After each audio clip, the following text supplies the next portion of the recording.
if you're on the fence about maybe considering rekindling things with your lying, cheating, abusive ex, narcissist ex, borderline ex, God forbid, psychopath ex, I want you to remember all the things that they did to purposely hurt you.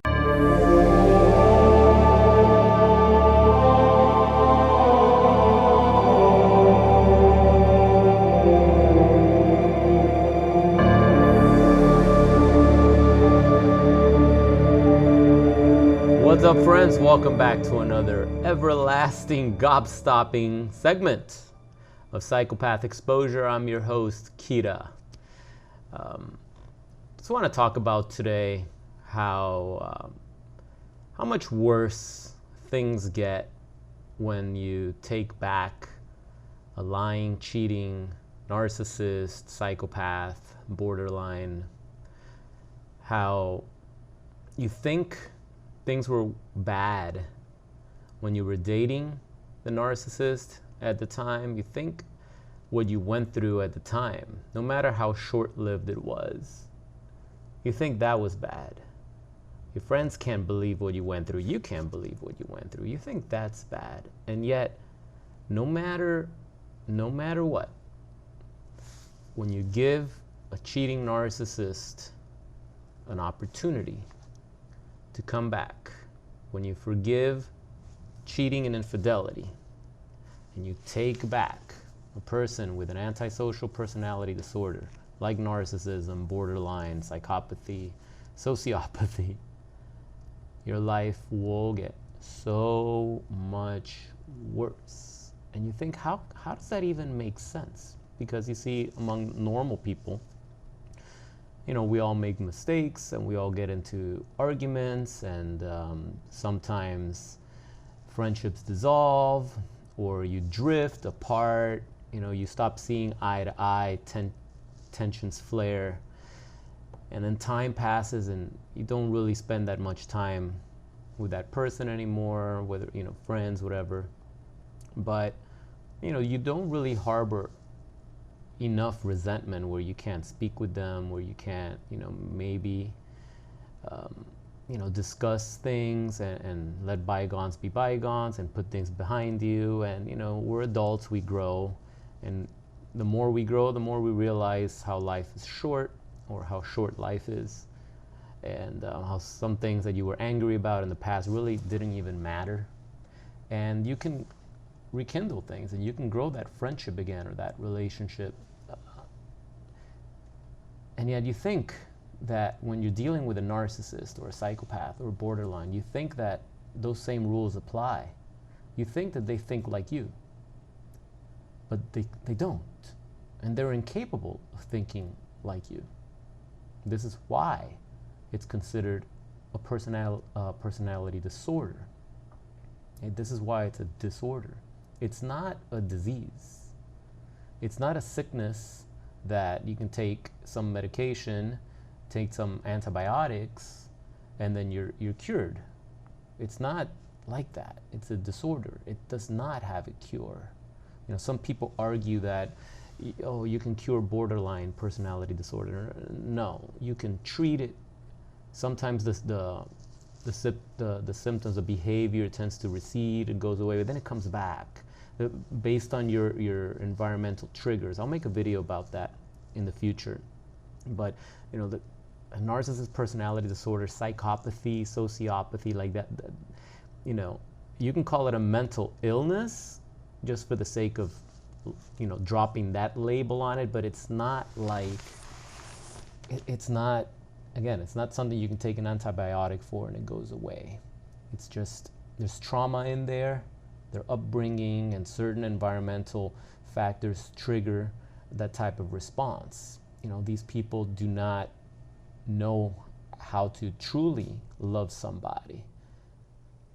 They think they do. They emulate what love might look like. They say the right things, but date them long enough and you'll realize that they're messed up. Okay? They have an extreme fear of abandonment. that they're going to make sure that they have other sources of supply, of a backup plan in case things don't work out between you guys. Especially now, in modern dating with dating apps and the way this hookup culture has destroyed modern dating and society in general. People are taught to have multiple options and to have other sources and to have people lined up and to date multiple people at the same time. It's like if you're trying to buy a car and you're going from dealer to dealer and you're getting different options and different opinions and you're test driving different things, and it's like, you know, we're human beings, and if you're not in it for the long haul, then you're not putting all of your energy into the relationship. If you're going to bail the moment you have one fight because you think, oh, that one fight is going to lead to an abandonment, that one fight means we're gonna get divorced, that one fight means, oh, you're gonna dump me, is this a breakup, are you breaking up with me? No, it's just a fight. Settle down. You cool off, you talk about things, make up sex, the relationship grows, it grows stronger. All right, but today's modern dating society is like, oh, one little thing that they don't like, one little disagreement, and let's get back on Instagram and respond to those 50 dick pics, you know, and those dudes hitting you up that are just in queue to hit that's the culture. You know, that's the culture now. That doesn't mean all those people have narcissist personality disorder. That doesn't mean those people are narcissists. But when you are dealing with a narcissist, you will experience a similar traits, similar patterns of behavior that are unacceptable. And when you take back somebody that has betrayed you, when you take back somebody that has been your enemy, that has tried to get you fired, that has tried to hurt you, that has messed with your psyche, that has made you suffer, that has done things, that has contributed to panic attacks, anxiety attacks, it's made you walk on eggshells, it's made you question where they are, you can't trust them anymore. When you take back somebody that has done all those things to you, whether they're a narcissist or borderline or a psychopath or not, regardless, you take someone back that has done all those things, and they have no respect for you, even at a subconscious level. They just don't. They know. It's a human, I think it's a human trait just to know what you can get away with. And when you know you can get away with something like that, why wouldn't you capitalize on it? I think it's human nature. Now, I wanted to read a comment that someone left yesterday. It's not a long comment, but it inspired this this rant, I guess. It comes from Carrie. She says, "I was lucky I ended it after 2 months. No contact and blocked everywhere. Over 6 months now. From what I've seen in videos and comments, it's worse if you go back. Way worse. I've never seen or heard one person say it was better the second time around. They will punish you." And the response that came after was that it gets so much worse, it's not even funny. And yeah, you know, it does get worse the second time, the third time, the fourth time around. And sometimes they do come back to punish you. So sometimes they punish you for being so stupid and so weak and pathetic that you gave them a chance. It's like they hoover, the narcissist will hoover, the borderline will hoover to try and get back with you. They realize what they've lost, they miss you, the grass isn't greener on the other side. The narcissist will hoover to see if they can weasel their way back into your life. And here's the kicker. If you take them back and you forgive them for all the bullshit, they resent you for it, because it's like, you should have known. You should have not forgiven me. Like, it's a weird phenomenon that occurs. It's like they're trying to come back. They're begging to come back sometimes. They continue, you know, overstepping boundaries, right? Sometimes to the point that you got to slap a restraining order on these obsessed people, right? But they do it and they do it and they do it. And if you take them back, then they punish you for it. And they'll punish you for it just 2 days after you took them back. Just 2 days, sometimes 1 day, sometimes the very same day you notice that they haven't changed. Like they're going through all this trouble to hoover you. The narcissist, the borderline, they're going through all this trouble to crack through your defenses, to get them, to get back into the life that you have rebuilt for yourself after the betrayal. And all the while they're doing that, they're sleeping with like 3 or 4 people on the side. They're in a relationship and they're grooming somebody else, and they're still playing the same game.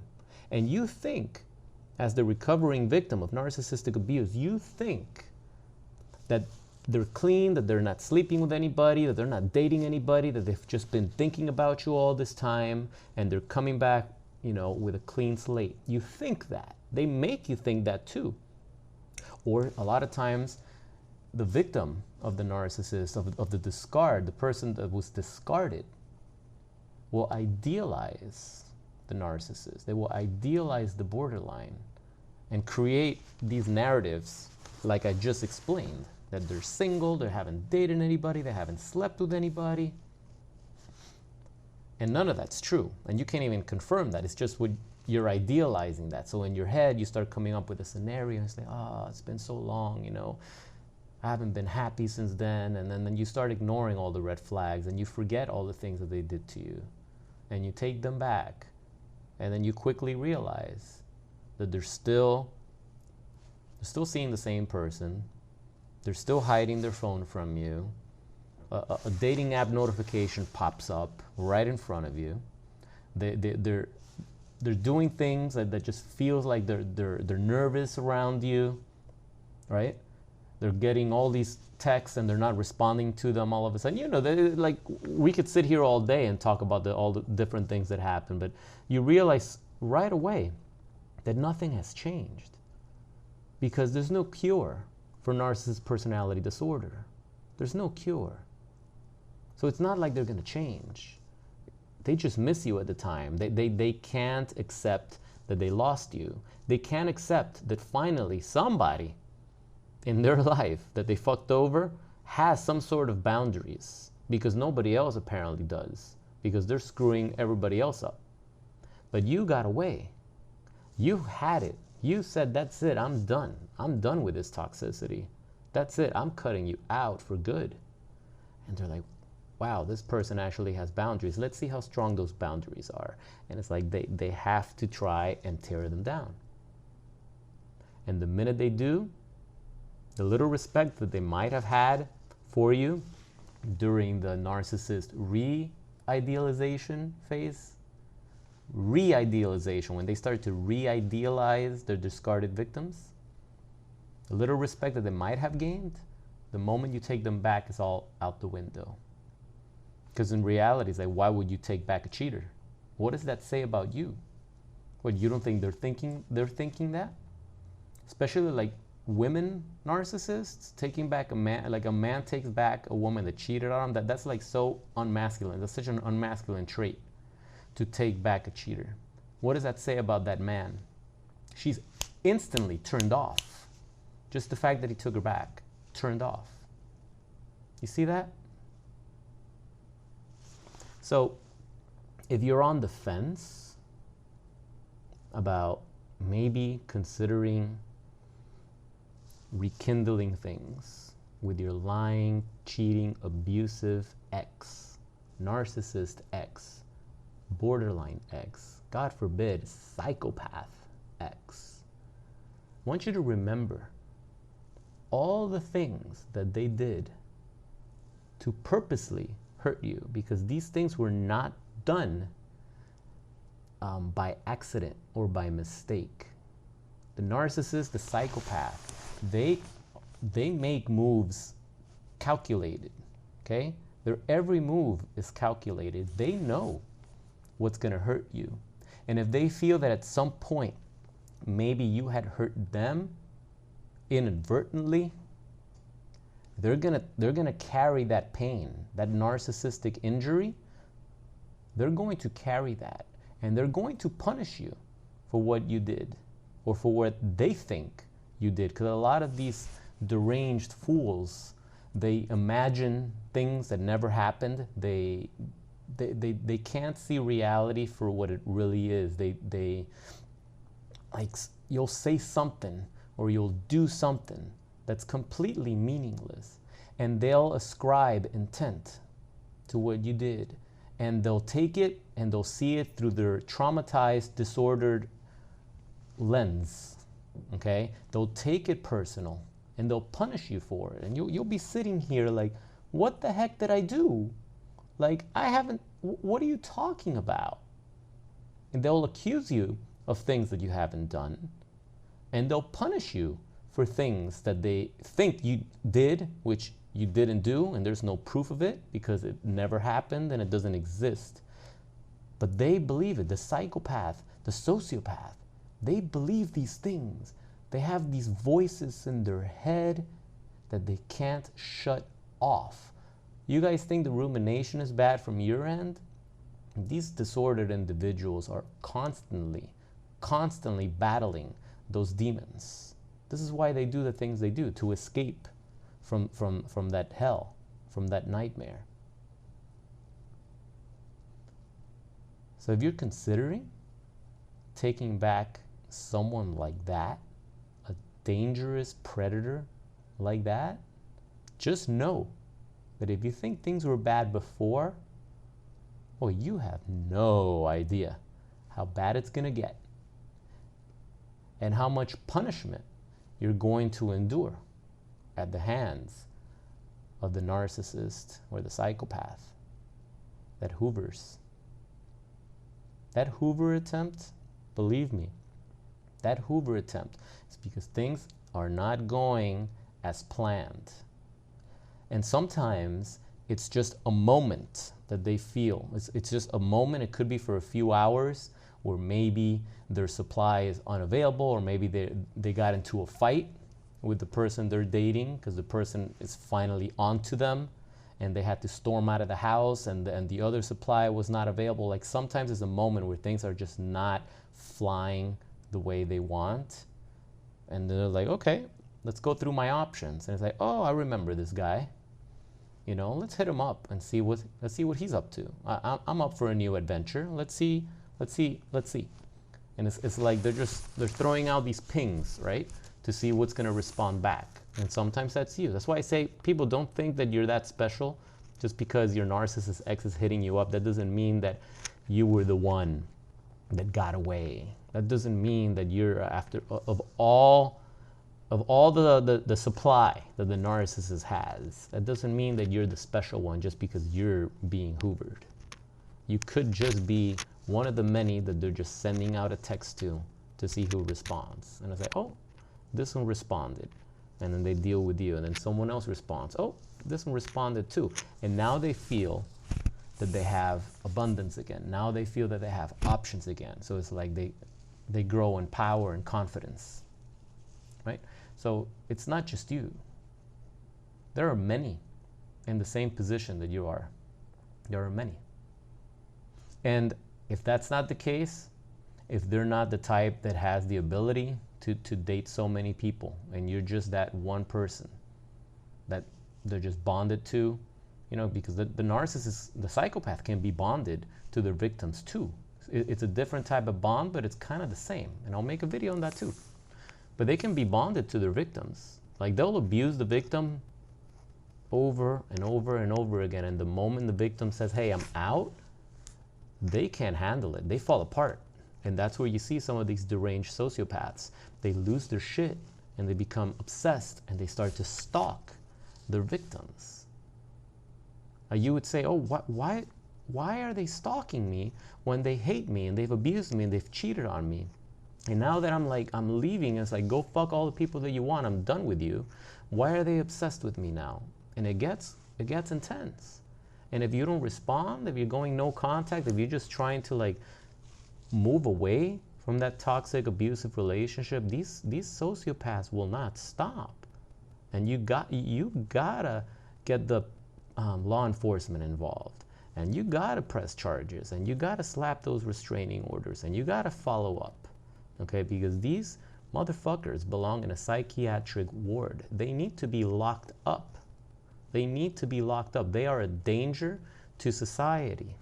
And it starts with the little narcissistic, you know, the discard, and then there's the hoover, and the lies, and the cheating, and then the obsession, and then the anger, right? And that continues to escalate and escalate. And then there's domestic abuse, and it escalates, and things get more and more violent. So do not play with these sociopaths. Do not play with these psychopathic narcissists. If you're out, stay out. You do not want to invite danger back into your life.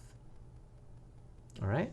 So thanks for sending that in, guys. If you want to work directly with me, if you're still struggling getting out of a narcissistic entanglement and you need a little encouragement and some support, I offer a private one-on-one coaching program where we can work together one-on-one privately over Zoom, and we can devise an exit strategy. It can help you understand this disorder a little bit better.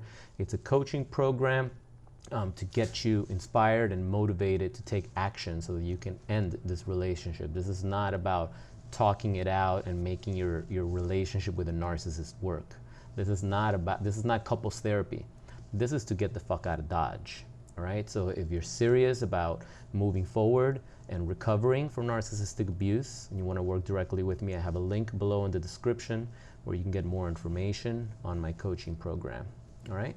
So thanks for watching the video to the end, guys. If you got some value, smash that like button right now and share the video with someone that you think might benefit from this information. If you know some people that are in a toxic relationship right now, whether they're with a narcissist or not, and they're playing that back and forth game, share this video with them. It might enlighten them. It might open up something in their mind, some sort of awareness that they hadn't seen before, they hadn't heard before, that might just tip them off into something, right, that might save them.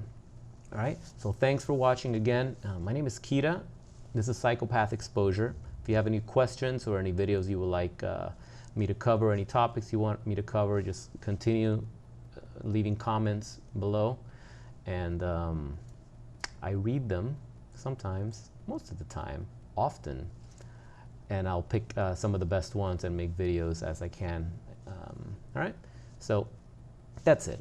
I'm just gonna stop this video right now. So hope you guys are having an awesome day. Love you guys. Stay strong. Keep moving forward, and I'll see you next time. Peace.